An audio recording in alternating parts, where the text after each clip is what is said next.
Ahora sí, muy buenos días. Les doy la más cordial bienvenida a nuestro curso de Oncología Básica para profesionales de la salud en atención primaria. Ya vemos más de 400 personas conectadas. Estamos muy contentos de que estén todos acá y muchas gracias por eh, darnos los buenos días.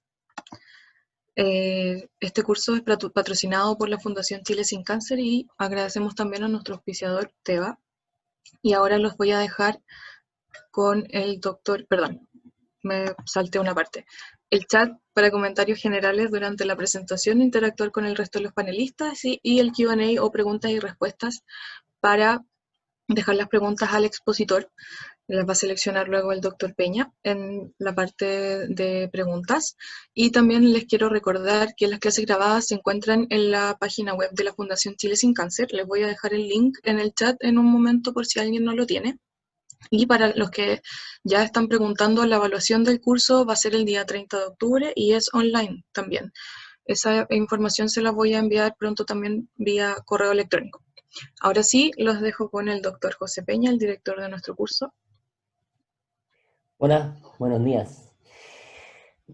Bueno, sí, pues ya llevamos 2 tercios del curso y la jornada de hoy sale íntegramente del feedback que nos dieron el año pasado los generales de zona. Porque cuando terminó el curso, igual como va a pasar este año, les hice una encuesta para poder mejorar el curso y dentro de las cosas que les pidieron estaban las 3 charlas que tenemos hoy. Van a decir sistema de salud, psico-oncología y temas de cáncer infantil, así como cáncer infantil en general y sobreviviente de cáncer infantil.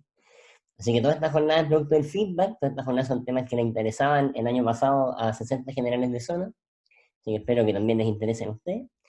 Y bueno, y para empezar, tenemos, bueno, para variar tenemos buenos expositores, qué sé yo, bueno, en este caso son expositoras, y partimos con María Elisa Herrera Nieda, así se llama ella, María Elisa Herrera Nieda, que es una gran amiga mía, yo la quiero muchísimo. Tuve, bueno, el honor de compartir con ella trabajando en el Sótero, cuando yo era internista primero, y después cuando estuve de cabo de onco, y después heredé pacientes de ella, que todavía conservo algunos pacientes, María Elisa. Tengo, por ejemplo, a Milde Parra, o a Iris Acevedo, eh, a Hermelinda Santibáñez. Todavía tengo esos pacientes, Emi. Bueno, el tema es que una vez yo estaba de turno en medicina interna y, y era tarde ya, pues, no sé, por 9 de la noche.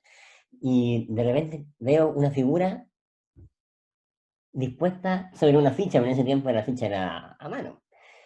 Y me acerco y era la Eli, la María Elisa Herrera, que estaba escribiéndole a una paciente, Eli, tú no te debes acordar, que era una chica que había hecho falla cardíaca por un tratamiento de un Ewing. No sé si te suena esa historia. Bueno, una mujer flaquita. Entonces tú estabas escribiéndole ahí cosas en la ficha y yo dije, oye, pero estará como tan tarde. Y después yo supe que en Poli hasta muy tarde, él decía Poli hasta como a las 8 de la noche, no sé, después salía porque muy dedicada a su paciente. Y bueno, ella fue general de zona, nació en Leu. Ay, voy a leer ahora un poco la presentación que me mandó. Nació en Leu, estudié en la Universidad de Concepción, tuve general de zona en Victoria, cerca de mi casa, yo soy de Temuco, y 4 años en Cañete, hizo medicina interna en la Chile, después hizo hematón con la Católica, estuvo en el Sótero y ahora se fue a Valdivia. Sí, esto también es otra exponente de la oncología de región, así como estuvo gente de Talca, aquí tenemos a la Emi de Valdivia. Así que sin más preámbulos, los dejo con la doctora María Elisa Herrera. Eli, por favor, el escenario virtual es suyo, comparta la pantalla. Comparta la pantalla. Me Y emocioné, me emocioné. grande Eli, cómo no inspirarse con todo el cariño que daba a sus pacientes. Sí, cómo no. Había que ser un hombre de un corazón de hielo para no conmoverse con eso. Así que eso, denle nomás Eli. Muchas gracias por tu cariñosa presentación. Voy a compartir pantalla. Vamos a ir al principio, ¿cierto? El principio de los principios. Ustedes me dicen si está bien, se ve. Sí, doctora. Ya, perfecto. ¿Me Se ve escuchan Súper. bien también? Sí. Bueno, muchas gracias, José, por tu cariñosa presentación. Me acuerdo perfecto de la paciente a la que te refieres. Efectivamente, una paciente joven que a la que se le diagnosticó un sarcoma Ewing, y nos tocó vivir la complicación del tratamiento. Finalmente ella falleció por una falla cardíaca producto del manejo que hicimos, del tratamiento que recibió con antraciclina, si no me acuerdo perfecto de ella. Darte las gracias por la oportunidad de permitirme participar. Felicitaciones por este curso, gracias también a la Fundación Chile Sin Cáncer que permitió que esto llegara a mayor cantidad de gente. Y primero que nada quiero contarles a todos los que están en este minuto escuchando que en lo personal no tengo ninguna formación en lo que es salud pública. Y voy a hablar desde fundamentalmente la experiencia de haber pasado ya tener un poco más de 10 años trabajando en distintos hospitales públicos en el área de oncología. El tema que nos convoca hoy es la organización del sistema de salud pública para pacientes con cáncer en Chile. Tengo de fondo acá todos los hospitales públicos en los cuales he tenido la posibilidad de trabajar y que ha sido la mejor escuela. Quiero partir con esta caricatura. Acá tenemos a Condorito, ¿cierto? Que es nuestro, es lo que es Mafalda Argentina, es nuestro Condorito a Chile. Este es un personaje creado por Pepo, ahí está Pepo, su creador, en el año 1949. Y me parece que esta caricatura, de alguna manera, de manera magistral, da a entender, representa un poco esta imagen que tenemos del sistema de salud pública. Primero, ¿cierto? Por la cara del funcionario, acá el funcionario Condorito no está con una cara muy amigable. Tenemos por otra parte esta fila, ¿cierto? De pacientes que están en espera y están pacientemente en espera de atención. Y finalmente este personaje que tenemos acá, que en la práctica representa esta sensación que tenemos de falta de prioridad, como que prioriza poco el sistema público. Probablemente esto es la imagen que tenemos por parte de nuestros usuarios. Y bueno, el sistema de salud pública en Chile en realidad tiene una historia muy bonita. Yo quiero agradecer la oportunidad de haber hecho esta presentación porque lo pasé muy bien preparándola. Esta es una diapositiva que fundamentalmente la hice para mí, pero en la práctica, en el siglo XX, se empieza como a estructurar el sistema de salud pública a partir del primer código sanitario que se publica en el año 1918. Comentarles que luego se trabajó durante mucho tiempo en la creación del Sistema Nacional de Salud, pero esta creación demoró más de 12 años. Se envió el proyecto de ley en el año 39, mientras teníamos de ministro de Salud en ese momento al doctor Salvador Allende, y recién en el año 52 se promulga la ley que crea el Sistema Nacional de Salud, mientras estaba de ministro de Salud el doctor Sotero del Río. Pasa el tiempo, ¿cierto? Se crean otras instituciones muy importantes para el sistema, como son el ISP, la Senabas, FONASA, se crean los servicios de salud también, y luego en el año 80 ocurre una escisión a la cual hay que volver a darle una mirada importante en el futuro, que tiene que ver con la municipalización de los establecimientos de atención primaria, que es algo que les toca directamente a ustedes. Y luego en el año 81 ya se crea, por el decreto con fuerza de ley número 3, las ISAPRES, que divide a nuestro sistema de salud en un sistema de salud privado y en un sistema de salud público. Recordar que el sistema de salud es un conjunto de organizaciones, personas y acciones cuya finalidad es promover, restablecer o mantener la salud. Sin embargo, la Organización Mundial de la Salud también reconoce que junto con esto de mejorar la salud, existen otros dos fines importantes para el sistema que tienen que ver con responder a las expectativas de las personas, recordemos la larga fila que tenía Condorito para atender, y brindar protección financiera contra los costos de la mala salud.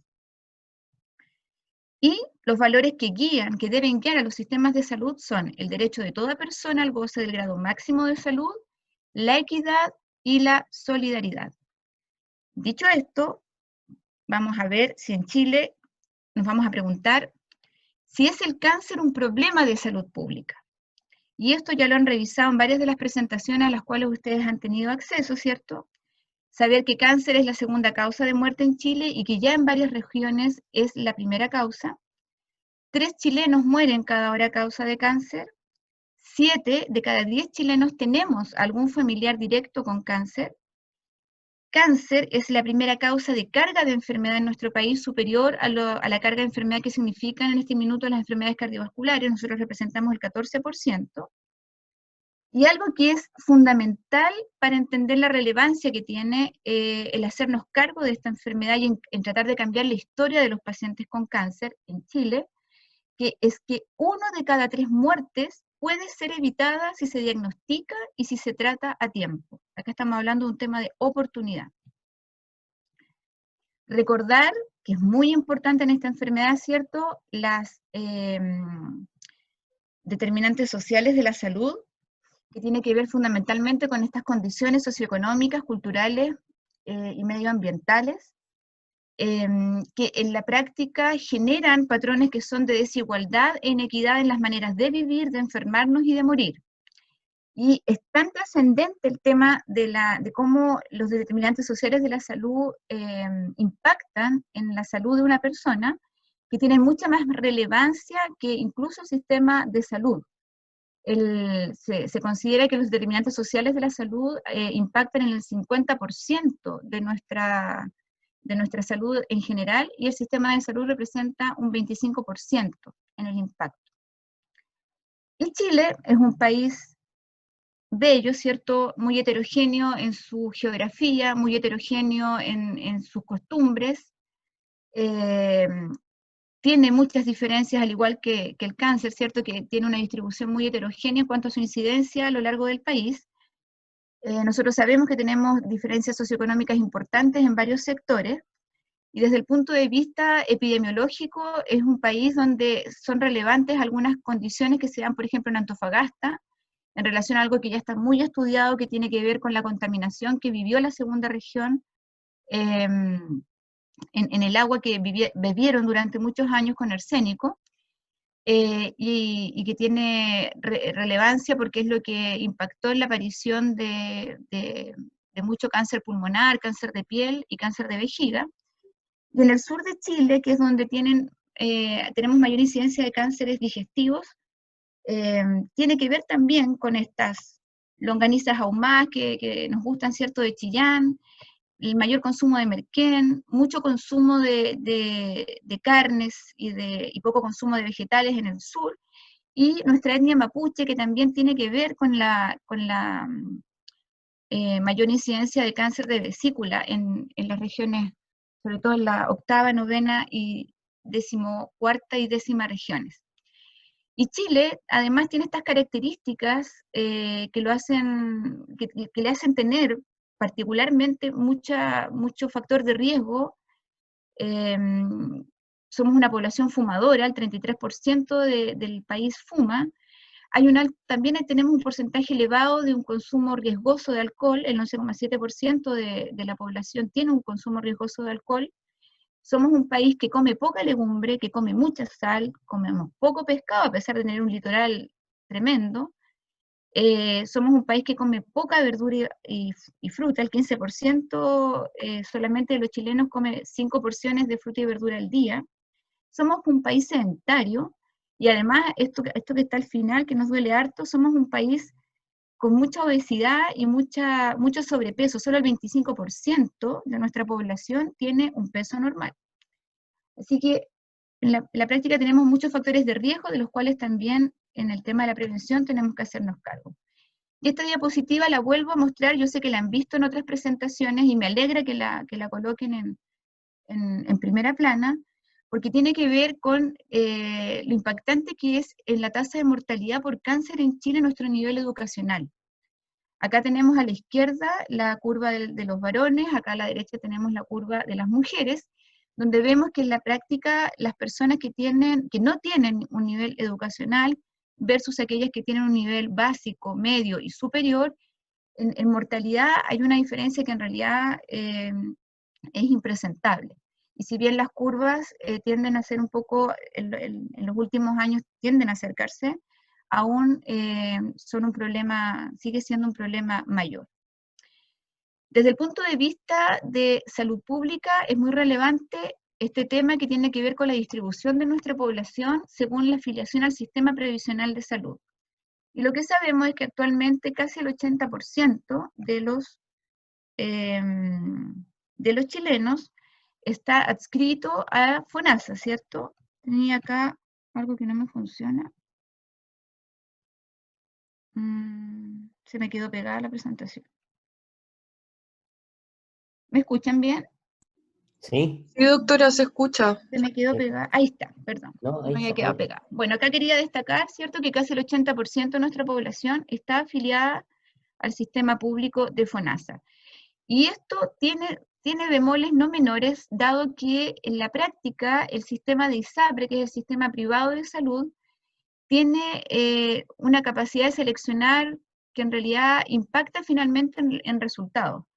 Porque en FONASA es donde tenemos la proporción mayor de adultos mayores, es una proporción 3 veces mayor. Y respecto de lo que recién les mencionaba, el 56% de los afiliados a FONASA completan su educación escolar versus el 92% de los afiliados a ISAPRE. FONASA, por lo tanto, tiene una mayor proporción de afiliados con una o más enfermedades crónicas, y lo que quiero decir en la práctica, que en ISAPRE, ¿cierto?, en todo el sistema privado, están habitualmente más varones, sanos, jóvenes, y nosotros en FONASA nos tenemos que hacer cargo de los pacientes mayores, más enfermos, los dializados, los pacientes con cáncer que nadie quiere ver, muchas personas que no tienen ni siquiera un nivel educacional importante, etc. Esto obviamente presiona mucho al sistema de salud pública. Entonces, tenemos un problema importante, ¿cierto?, que tiene que ver con esta enfermedad que es catastrófica, que es cáncer. Tenemos una gran cantidad de población chilena en nuestro servicio de salud público, y viene la pregunta de cómo se organiza el sistema público de salud para enfrentar este desafío. En relación a eso, desde el punto de vista de las normativas en cáncer, repasando un poco la historia, esto parte en el año 86, creando una Comisión Nacional de Cáncer. Y es el año siguiente donde se crea el primer programa formal en relación a un tipo de cáncer en Chile, que es el programa de cáncer cervicuterino. Este es un programa que lleva más de 30 años en Chile. Y me parece que ya tuvieron la clase, ¿cierto?, de cáncer cervicuterino, se habrán podido dar cuenta de que a pesar de la larga historia que tiene el programa en Chile, todavía no logramos la cobertura necesaria para poder disminuir la mortalidad por esta enfermedad. Y somos uno de los países que tiene mayor mortalidad por cáncer cervicuterino, a pesar de este programa, cuestión que nos tiene que hacer mirar con lupa qué es lo que está pasando a ese nivel. Se crean posteriormente, ¿cierto?, el PANDA y el PINDA, que tiene que ver con los programas de drogas antineoplásicas, tanto para adultos como para niños. Es en el año 95 donde se crea el segundo programa específico para una enfermedad oncológica, que es el programa de cáncer de mama. Y 10 años después, el año 2005, aparece el tema, se crea, ¿cierto?, la ley AUGE-GES, que claramente mirado hacia atrás, y aquellos que tuvimos la posibilidad de trabajar en el sistema público previo al GES, previo a la existencia de esta ley, entendemos que esto ha sido realmente un acierto importante. Y en el 2014 se empieza a tratar de trabajar en una política nacional de cáncer, quizás un poquitito antes, porque finalmente tuvieron que pasar cerca de 10 años para que se lograra escribir, ¿cierto?, un Plan Nacional de Cáncer propiamente tal, lo cual se logra en el año 2018, y este año promulgar la Ley Nacional de Cáncer, cuestión que ocurrió hace menos de 2 meses. Entonces yo quiero hablarles en relación a la organización que tiene el sistema público para los pacientes con cáncer, fundamentalmente en base a este Plan Nacional de Cáncer que ya está en curso hace un par de años atrás. Las líneas estratégicas en esta red oncológica tienen que ver con que tenemos que entender, ¿cierto?, que el cáncer es un proceso, es una enfermedad, es un proceso que se inicia desde antes del diagnóstico de cáncer, y es un proceso que termina mucho más allá del término de un tratamiento por cáncer de un paciente. Por lo tanto, esta estrategia en la red tiene que tomar en cuenta todos estos aspectos que tienen que ver con promoción y prevención, tamizaje, diagnóstico, tratamientos, rehabilitación, esta patita que es sumamente relevante, que es el alivio del dolor y cuidados paliativos, y el seguimiento. En relación a eso, el diagrama, ¿cierto?, que propone este plan tiene que ver con tener acá en el centro, ¿cierto?, la persona, los pacientes, su familia, la comunidad, todo esto abrazado por la atención primaria, que es la red más grande que existe en Sudamérica. Son más de 1.800 establecimientos de atención primaria.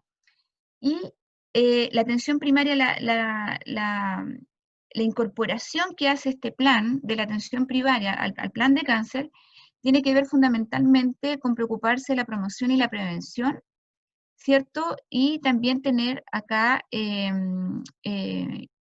también el manejo de los cuidados paliativos y alivio del dolor, y también en el tema de la rehabilitación. Y acá, que está representado en un tamaño un poquito más pequeño, ¿cierto?, que es la atención secundaria y terciaria, tiene que ver con lo que es ya el diagnóstico propiamente tal del cáncer y la resolución del tratamiento, ya sea quirúrgico o con las terapias sistémicas o con radioterapia, rayo-yodo, etc.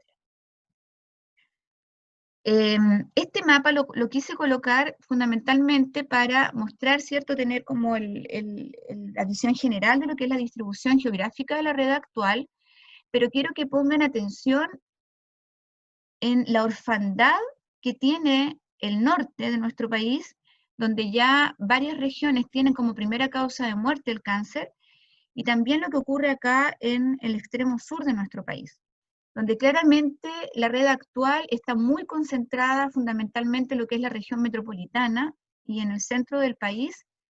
Y bueno, y dentro de eso también está el tema de que hay una diferencia entre el recurso humano, que está dedicado más al área privada que al área pública de salud.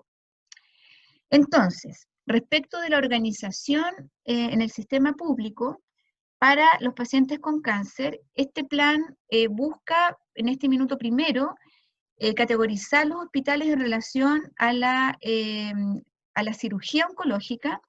Con esto quiero decir que el Plan Nacional de Cáncer va a establecer hospitales nivel 1, nivel 2 y nivel 3 para resolver la cirugía en cáncer.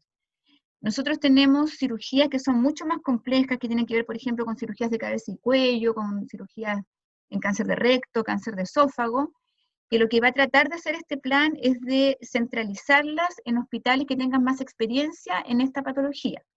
Esto probablemente va a sacar un poquitito de urticaria en algunos hospitales donde obviamente los cirujanos se sienten capaces también de resolver, pero la idea es centralizarlos en algunos hospitales donde se haga más esta cirugía y obviamente mejore el nivel de la calidad de lo que se le ofrezca a los pacientes. Y otros hospitales nivel 1 donde, por ejemplo, se pueden resolver cirugías oncológicas más sencillas, como es, por ejemplo, la orquiectomía en cáncer testicular. Respecto de las terapias sistémicas, la organización para pacientes en cáncer lo que busca con este plan es aumentar las unidades que ya existen actualmente.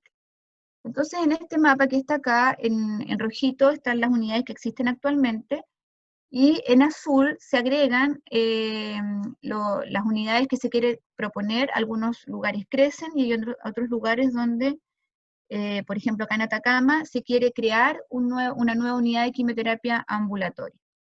Lo mismo está pasando con la red hematológica oncológica, probablemente, no sé si ustedes lo sabrán o si se habrá mencionado, pero en este minuto, hasta hace menos de un año atrás, el único lugar donde se podía hacer un trasplante para pacientes hematológicos en Chile era Santiago, y se agrega, gracias al desarrollo que ha tenido acá en Valdivia la unidad de hematología, se ha logrado trasplantar ya a más de 40 pacientes acá en regiones, lo cual es un tremendo salto para la salud pública.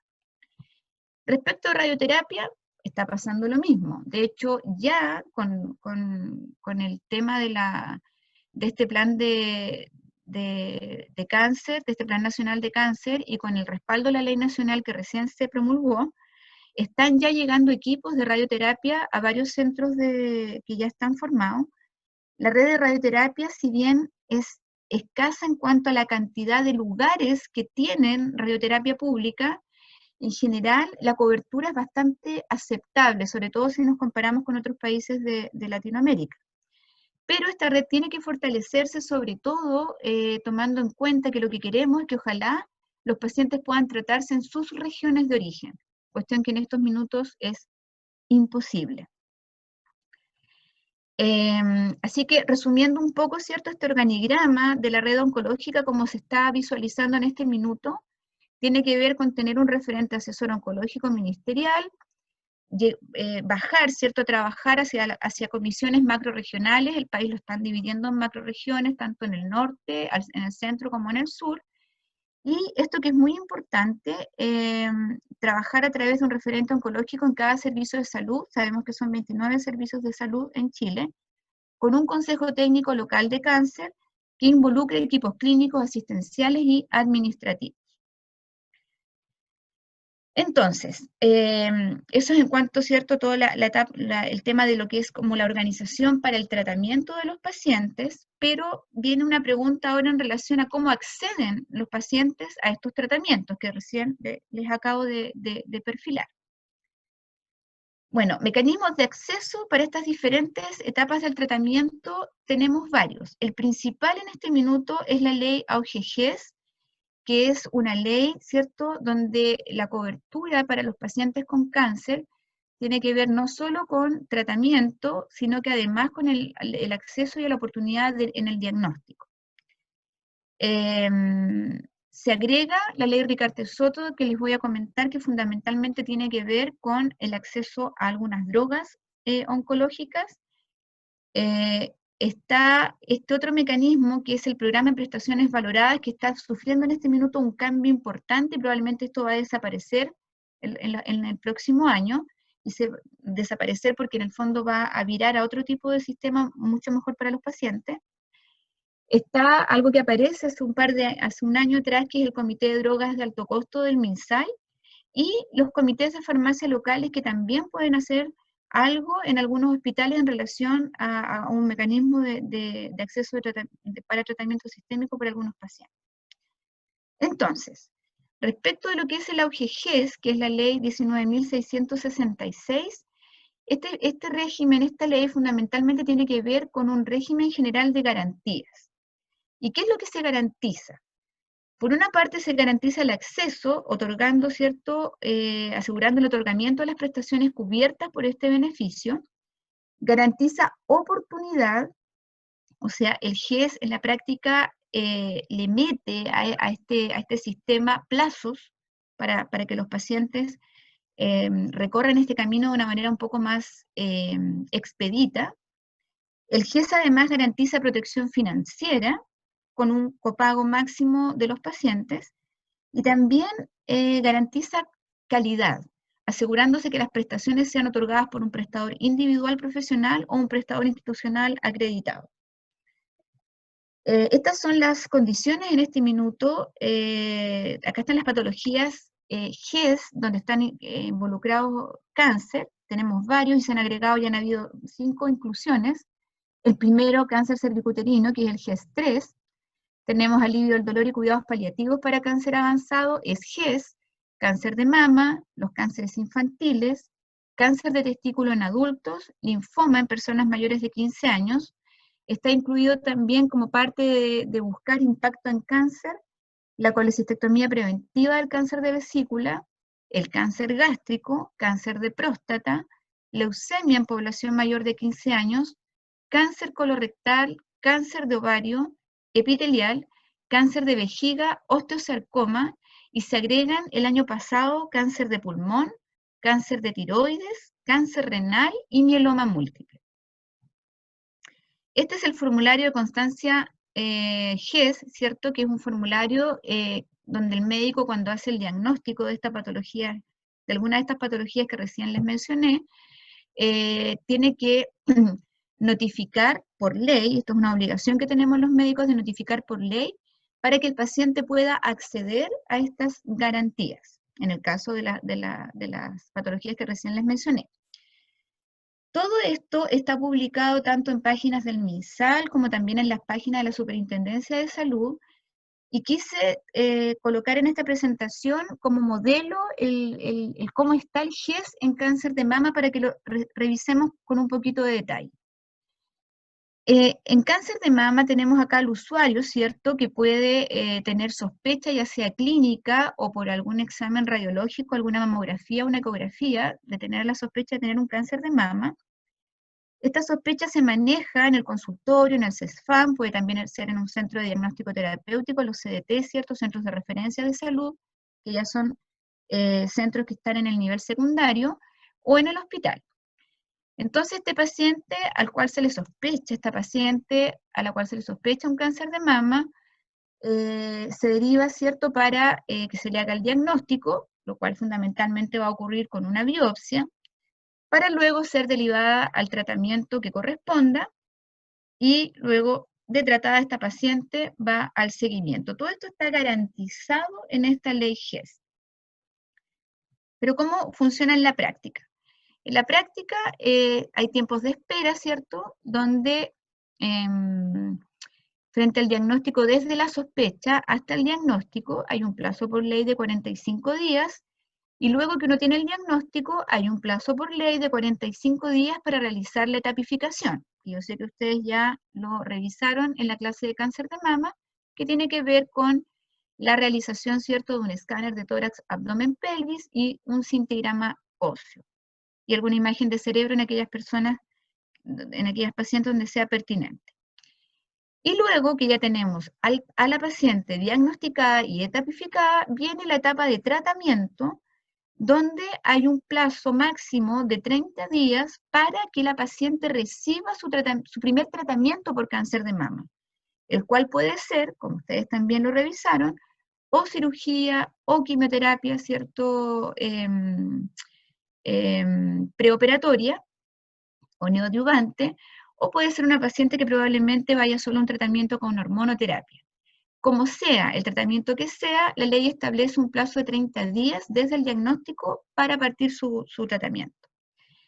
Y luego, tratamientos complementarios, luego de haber recibido esta primera terapia, que pudiera ser, por ejemplo, la cirugía, la ley establece 20 días para el inicio de un tratamiento complementario, que en este caso podría ser la quimioterapia, pero miren lo que está en rojito, desde la indicación médica.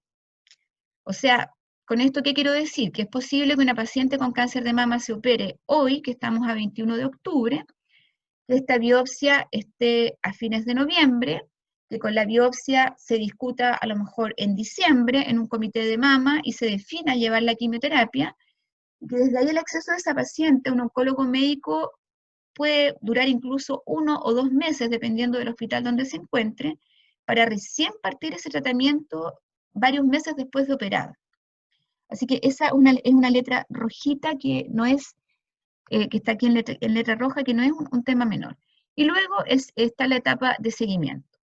Entonces, en la práctica, en esta primera parte, desde la sospecha hasta el primer tratamiento, la ley establece un plazo mínimo, un tiempo máximo de espera de 4 meses, que no deja de ser harto tiempo, si es que nos ponemos en el caso, ¿cierto?, de esta paciente que está con la sospecha del cáncer de mama.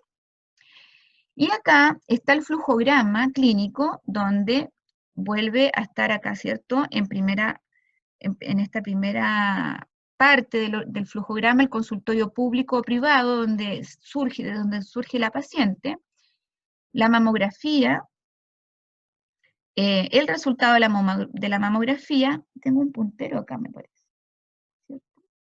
Es este. Tenemos acá el resultado de la mamografía, que puede ser positivo, y de ahí viene la notificación GES con el resultado de esta mamografía y de esta biopsia, que es una notificación que, ojo, hace el especialista público o privado con la evaluación de la biopsia. Ahí se hace la notificación GES y se abre, ¿cierto?, este abanico de la paciente hacia el camino, hacia el tratamiento y posteriormente el seguimiento. Y lo coloco en rojito, lo destaco, porque en la práctica, en la notificación del cáncer en GES, no está a cargo y no es posible hacerlo por un médico general. Ahora, respecto a cuánto debe pagar el usuario de GES, acá nuestro presidente nos dice que nada es gratis en esta vida, y el monto a pagar tiene que ver con un copago para los pacientes que son FONASA-C, que es de un 10%, y un copago para los pacientes FONASA-D. El GES ha sido un gran acierto para el sistema de salud público, pero tiene varias cosas que no incluye, donde están fundamentalmente en lo que respecta a cáncer, algunas drogas que son de alto costo, que es de lo que les voy a hablar a continuación. Y bueno, ¿qué ocurre si no se cumplen las garantías GES? Si no se cumplen, deben exigirse a FONASA mediante un reclamo y en último término a la Superintendencia de Salud. Hay un pero que tiene este tema y que tiene que ver con que la gente, el usuario, los chilenos en general no conocemos la ley.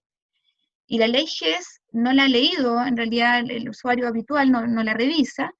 Entonces pasa que los pacientes no conocen estos plazos y muchas veces incluso las personas, los colegas, los médicos que están también en el sistema público y en el área de atención primaria, tampoco conocen esta ley. Y yo los quiero invitar a que revisen estos organigramas, a que revisen estas garantías que son públicas, están en estas páginas que les comentaba, porque son muy importantes a la hora de olfatear, ¿cierto?, un paciente que se está demorando mucho y que tiene el derecho a reclamar en caso de que no se estén cumpliendo estas garantías. Bueno, pero ocurre que el GES tiene varias patologías que no cubre en cáncer y además tiene varios tratamientos donde no haya una cobertura fundamentalmente por el tema de los costos. Y esto moviliza fundamentalmente a la gente. Ustedes todos recordarán, ¿cierto?, estas marchas que se organizaron en todo Chile en relación al apoyo, donde la cara visible era periodista Ricardo Soto Gallego, ¿cierto?, que luego da origen a la ley Ricardo Soto para hacerse cargo fundamentalmente de algunos tratamientos de alto costo. Para los que son más antiguos recordarán que en cáncer de mama, hace muchos años atrás, fueron las mujeres a colgar los sostenes a la moneda para visibilizar el problema que había en relación a la falta de acceso a una droga que se llama trastuzumab, que ahora está cubierta por la ley Ricardo Soto, pero que en la práctica lo que les quiero mostrar es lo importante que tiene la presión de los pacientes para cambiar la historia que ha tenido, la presión de los pacientes para cambiar la historia de esta enfermedad en nuestro país. Y bueno, en relación a esto es que surge la ley 20.850, ¿cierto?, que lleva el nombre, en homenaje a Ricardo Soto, el nombre de ley Ricardo Soto, y este sistema de protección financiera para diagnósticos y tratamientos de alto costo. En esta ley hay varias patologías que están incluidas, pero en lo que respecta a nosotros, en cáncer, hay 3 patologías que están con cobertura. Ojo, acá es la cobertura para la droga involucrada en el tratamiento de estas enfermedades. La ley Ricardo Soto acá no tiene que ver con otro tipo de tratamientos que involucran, en este caso, a los pacientes con cáncer.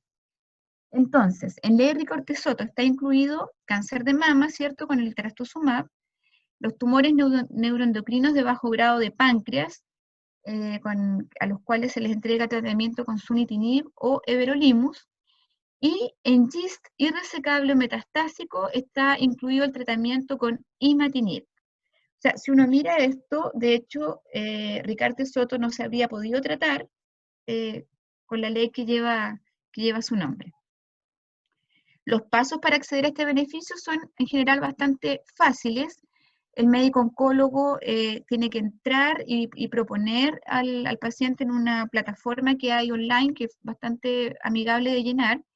Hay una comisión, ¿cierto?, que está a cargo de la ley Ricardo Soto a nivel ministerial que aprueba esto, y luego se hace llegar el medicamento al centro donde el paciente se va a tratar para que realice su terapia.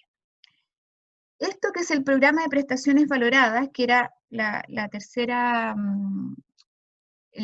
manera, ¿cierto?, de acceder a tratamientos en el sistema público, es un mecanismo de pago por acto que agrupa a una buena parte de prestaciones que se realizan en los hospitales, y es un programa que se discute previamente con FONASA. El problema con los PPV, con el programa de prestaciones valoradas, es que es un mecanismo que tiene techo presupuestario. Y en la práctica, si el hospital programa cierta cantidad de pacientes que van a estar involucrados en este sistema con FONASA, si el hospital excede las prestaciones que tenía programadas, FONASA no le va a devolver este exceso, entre comillas, de prestaciones que realizó el hospital. Y en el área de cáncer cubre prestaciones que no son GES, que no son pocas. Miren, cáncer de cabeza y cuello, ahí tenemos el tema de la cirugía, tema de radioterapia, quimioterapia, sarcomas de partes blandas, cáncer de vesícula, cáncer de páncreas, cáncer de esófago, cáncer anal, tumores del sistema nervioso central, y puede que se me olviden algunos también. Y la ejecución de esta quimio, esto es una gráfica donde se muestra cómo las ejecuciones de quimioterapia por PPV no GES han ido creciendo. Esto es solo un año, esto es el año 2019, llegando el año pasado, fines de año, casi a los 2.000 millones de pesos en cuanto a costo. Así que es algo muy relevante, pero que ahora está sufriendo algunos cambios que claramente son para mejorar. Y hace un año atrás nace en el MinSal este Comité de Drogas de Alto Costo, que viene a dar respuesta a la necesidad de muchos pacientes de tener acceso a inmunoterapia y a drogas biológicas que no tienen mucho que ver con el tratamiento clásico y tradicional de la quimioterapia, pero que son tratamientos que la verdad cuestan entre 3 y 6 o más millones de pesos al mes. Entonces se crea este comité, un comité de drogas de alto costo, que trabaja en el MinSal y que semana a semana van revisando los casos que distintos oncólogos hacen llegar al ministerio para ver la pertinencia de ofrecerle estas terapias a los pacientes. Esto es un sistema que en realidad le ha dado una oportunidad muy importante a muchos pacientes, pero que claramente tiene un costo para el sistema altísimo. Son muchos millones de pesos los que acá están involucrados. Esta es una lista de drogas que están cubiertas por este Comité de Drogas de Alto Costo. Esta lista la vamos a preguntar en la prueba del final del curso. No, son puras drogas casi impronunciables al principio, para ustedes sobre todo que no están muy familiarizados con esto, el osimertinib, atezolizumab, nivolumab, etc. Son drogas muy caras, pero los pacientes, era un sueño para uno que está trabajando en el sistema público, y realmente tiene que ver con que ha ido cambiando la visibilización de estos pacientes. Y esto es algo que existe en muy pocos hospitales, que tiene que ver con la oportunidad que se da a través de los comités de farmacia, para que podamos discutir la necesidad de financiar algunos tratamientos que no cubran ni al GES, ni Ricardo Soto, ni drogas de alto costo, ni PPV. Estoy hablando, por ejemplo, de terceras líneas o cuartas líneas, por ejemplo, en un paciente con un cáncer renal metastásico, donde en el fondo si gastamos en estos pacientes, generalmente este gasto se va a la deuda hospitalaria. Mi experiencia en el Sotero del Río fue que esto era absolutamente imposible de realizar, y es algo que me ha tocado vivir de manera distinta acá en Valdivia, donde sí se le ha dado alguna oportunidad a algunos pacientes que han necesitado esto. Pero bueno, toda esta organización, ¿cierto?, que está en el Plan Nacional de Cáncer y todo este acceso a tratamientos, no es suficiente, no sería suficiente y no era necesario, no es suficiente sin la promulgación de la Ley Nacional del Cáncer, que costó más de 10 años trabajar, y que en la práctica es muy, muy relevante. Esta ley se promulgó el 27 de agosto de este año y lleva el nombre, ¿cierto?, del doctor Claudio Mora, en memoria a su historia. Y esta ley nos viene a dar un marco normativo para el manejo integral del cáncer basado en este plan nacional que yo les comentaba, pero que tiene la importancia de que ahora este marco, o sea, esta enfermedad, ¿cierto?, que es tan catastrófica, va a estar vigente de forma permanente, independiente del gobierno de turno, y además va a tener un marco presupuestario, que es algo fundamental para que esto funcione. La matriz del Plan Nacional de Cáncer va a trabajar en estas 5 líneas, que tiene que ver con promoción, prevención y educación, provisión de servicios asistenciales, fortalecimiento de la red oncológica, fortalecimiento de los sistemas de registro y la rectoría, regulación y fiscalización, que tiene que ver fundamentalmente con la creación de protocolos de manejo. Entonces, recapitulando, ¿existe una organización en el sistema público para dar respuesta a los pacientes con cáncer? Evidentemente existe. ¿Hay financiamiento para cubrir esta catastrófica enfermedad? Poco a poco se ha ido avanzando y la verdad en los últimos años, hay que decirlo, se ha avanzado un paso bastante más agigantado. Pero si nosotros miramos el problema desde el lugar donde están ustedes, que es la atención primaria de salud, está la sensación, y estarán todos de acuerdo conmigo, que falta algo en el engranaje, algo para que esto funcione mejor. Y volviendo a la línea básica que tiene que ver con ir en este proceso, desde la sospecha, pasando por la confirmación, al especialista, al comité oncológico y al tratamiento y los cuidados y la rehabilitación del paciente, hay un tema acá que tiene que ver con el diagnóstico precoz. Acá tenemos un problema, porque en la práctica debieran conjugarse astros, ¿cierto?, para lograr el diagnóstico precoz de cáncer, que es fundamentalmente lo que puede cambiar la historia del cáncer en Chile. Les he comentado y les he hablado mucho de cómo se está haciendo este esfuerzo para mejorar el tema de la cirugía oncológica, los tratamientos sistémicos, la radioterapia, tener acceso a drogas de alto costo, mucho énfasis en eso, pero lo que va a cambiar en la historia para estos pacientes va a ser el diagnóstico precoz. Entonces acá, bueno, varias cosas que hacer. Algo fundamental tiene que ver con la enseñanza en pregrado, que hay que mejorarla, ¿cierto? Todas las áreas transversales a cáncer tienen que tener en este minuto en las escuelas de medicina. Cáncer uno lo aprende porque pasa por cirugía y ve cáncer gástrico. Estamos con el médico en broncopulmonar y nos muestra el cáncer de pulmón, pero no hay un programa de cáncer con una visión más integral. Eso es algo que hay que trabajar. Es muy importante el conocimiento por parte de los equipos de salud de atención primaria respecto a la realidad epidemiológica local. No es el mismo enfoque el médico que está en atención primaria en el norte que el que está en el sur. Hay que mejorar, ¿cierto?, la coordinación entre la atención primaria y los niveles secundario y terciario. Ojalá existiera una comunicación directa entre equipos, mejorar la velocidad, y esto lo coloco con la letra un poco más de mayor tamaño, porque acá tenemos un problema en las vías de derivación expeditas, y mejorar obviamente la brecha que existe en recursos humanos, y mejorar la cooperación en el mundo público y privado. Esto lo extraje textual de lo que está en el Plan Nacional de Cáncer, que tiene relación con lo que a ustedes les toca como médicos de la atención primaria. Miren, en cuanto al acceso, en la parte de acceso a servicios por parte de la población, está muy involucrado, ¿cierto?, en la atención primaria en el tema del tamizaje. Sin embargo, miren lo que está en rojo. El único programa que actualmente cuenta con estrategias operativas de cobertura nacional es el de cáncer cervicuterino. Y ustedes habrán aprendido en este curso que tamizaje en cáncer es muy importante también en mama, ¿cierto?, en colon, y también en cáncer de pulmón. Esto es lo único que está como cobertura nacional, el tamizaje en cervicuterino, y además no lo estamos haciendo bien, porque sabemos que no tenemos la cobertura suficiente para disminuir la mortalidad de esta enfermedad en el país. Y miren lo que está en rojito acá. Esta red reconoce a la atención primaria como el principal nodo integrador de las redes de atención.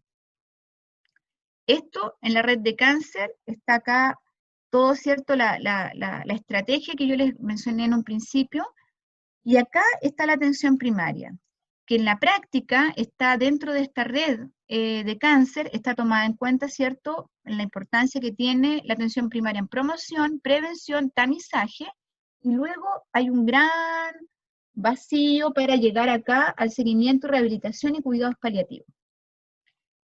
Entonces, en la práctica, ¿qué ocurre? En la práctica ocurre que la atención primaria se está moviendo, no es menor y no es, o sea, esto de que haya 1000 inscritos en este curso y 700 inscritos en un curso paralelo que está haciendo el MinSal en este minuto para atención primaria, nos da a entender y nos muestra el interés y la motivación que ustedes tienen por esta enfermedad. Entonces, en la práctica, ¿qué es lo que tiene el médico de atención primaria que va al curso, ¿cierto?, del doctor, organizado por el doctor Peña, y que aprende cómo sospechar cáncer, que entiende que lo tiene que buscar y que lo tiene que sospechar, que sabe que tiene que pedir una colonoscopía para hacer el diagnóstico de un cáncer de colon? ¿Qué es lo que tiene? ¿Cuál es la herramienta que tiene el médico de atención primaria? Esta, que es la interconsulta. Esta es una foto de la interconsulta de acá que tenemos en el Hospital de Valdivia. Pero ¿cuánto demora esta interconsulta en llegar a lo que este paciente necesita para su diagnóstico y posterior derivación al especialista? En la práctica, estos tiempos no están medidos. Es algo que no está medido y que tiene mucha relevancia.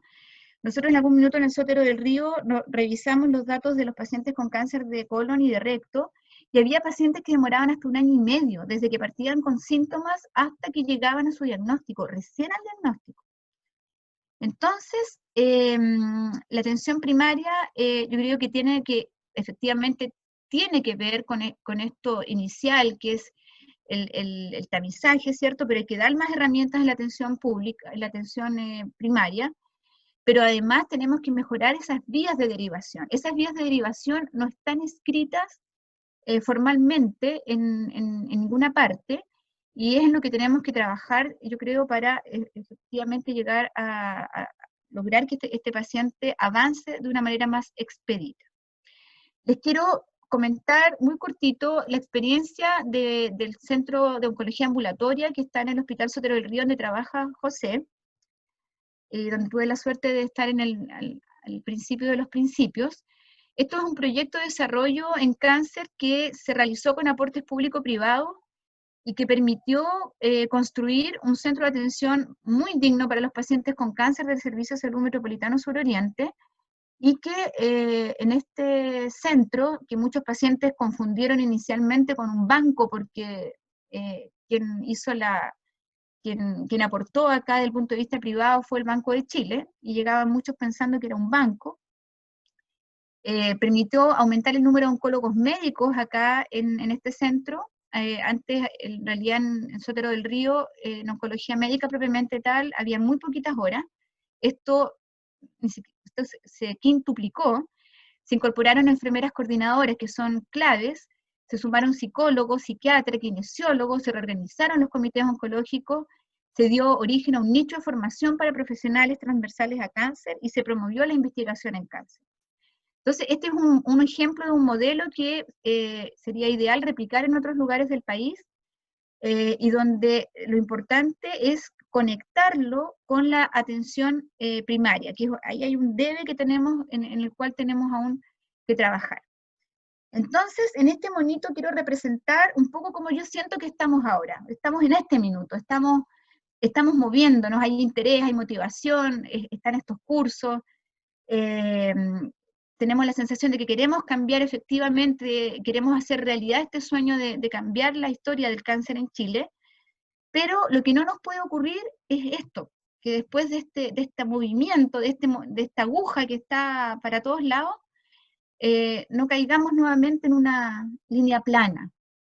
Entonces, la clave es la participación, la clave es la coordinación, la clave es tratar de conectarnos hay muchas maneras ahora, la pandemia ha enseñado que efectivamente no es difícil conectarnos a pesar de no estar presencialmente unos al lado de otros, y la invitación es a enamorarnos del problema y no de la solución, ¿ya? Y para eso yo quiero agradecerles a todos ustedes que están en este minuto, que tuvieron el interés de conectarse en este curso, porque a mí personalmente me da mucha esperanza en relación a que efectivamente hay gente que está ahí en la atención primaria, que está en el contacto directo con los pacientes que necesitan, que profesionales se hagan cargo y conozcan esta enfermedad un poco más a fondo para que puedan tener mejores resultados. Entonces, nos enseñó, ¿cierto? El doctor José Peña nos habló de esta teoría de la mala suerte en relación a que algo tiene que ver la mala suerte con que a alguien le dé cáncer, pero lo que no puede ser mala suerte es tener una falta de oportunidad para poder tener un diagnóstico como corresponde y un tratamiento oportuno. Eso no puede ser mala suerte, y en eso tenemos todos que participar. Estas son imágenes que saqué, ¿cierto? Son fotos que saqué de la web, donde siempre llama la atención, el año pasado, ¿cierto? Cuando se produce el estallido social, esto estaba en la calle. Y esto estaba en la calle a pesar de todo lo que yo les acabo de comentar, a pesar de que tenemos ya GES hace más de 10 años, a pesar de que está creciendo la red oncológica en todo Chile, pero se sigue sintiendo de parte de los pacientes y sus familias la necesidad de hacer las cosas de una manera aún mejor. Así que en ese sentido, quiero además invitar y proponer a poner en la mesa una palabra que en realidad no está muy habitualmente, de la cual no hablamos, y yo creo que hay que tener cierto coraje para ponerla en el tapete, que tiene que ver con la afectividad.